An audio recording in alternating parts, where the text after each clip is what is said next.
Professor Fernandez has received nearly $500,000 from the egg industry and writes papers like this.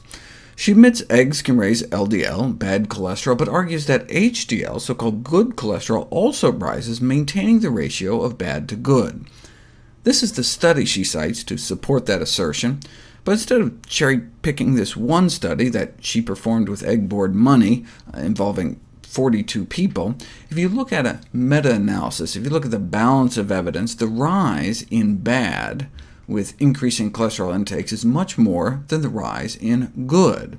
The meta-analysis of 17 different studies showed that dietary cholesterol increases the total to HDL cholesterol ratio, suggesting that the favorable rise in HDL fails to compensate for the adverse rise in total and LDL cholesterol, and therefore the increased intake of dietary cholesterol may indeed raise the risk of coronary heart disease. The Egg Board responded by saying the increased heart disease risk associated with eating eggs needs to be put in perspective relative to other risk factors, arguing that it's worse to be overweight than it is to eat eggs. To which the researchers replied, be that as it may, it's easier to cut back on egg intake than it is to permanently lose weight. Fine, eggs increase LDL, but it's large LDL, this concept that large fluffy LDL are not as bad as small dense LDL. And indeed, large LDL only raises heart disease risk 44% instead of 63% for the small LDL. Light, large, buoyant LDL still significantly increases our risk of dying from our #1 killer. This was for women, the same was found for men. Large LDL only increases risk of heart attack or death 31% instead of 44%. Bottom line, as the latest review on the subject concluded, LDL cholesterol has been clearly established as a causal agent in atherosclerosis, regardless of size. Yet check out how the Egg Board researcher worded it. The formation of larger LDL from eggs is considered protective against heart attack relative to small LDL. It's like saying getting stabbed with a knife is protective relative to getting shot. Health practitioners should bear in mind, she wrote, that restricting dietary cholesterol puts a burden on egg intake and leads to the avoidance of a food that contains dietary components like carotenoids and choline.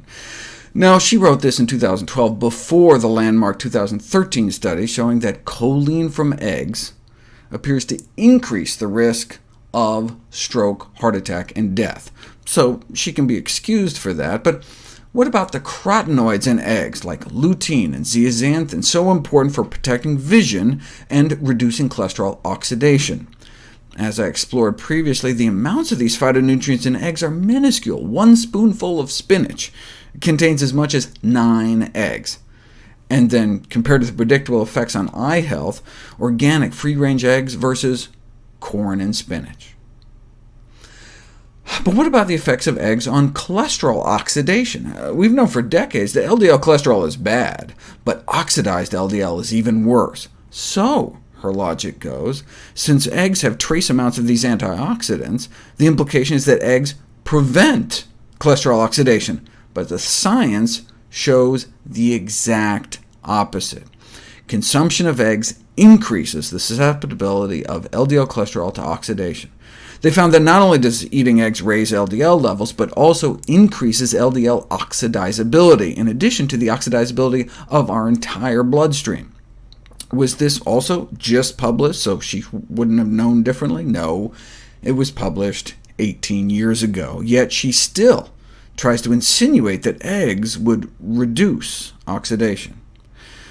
She acknowledges receiving funding from the American Egg Board, and then claims she has no conflicts of interest.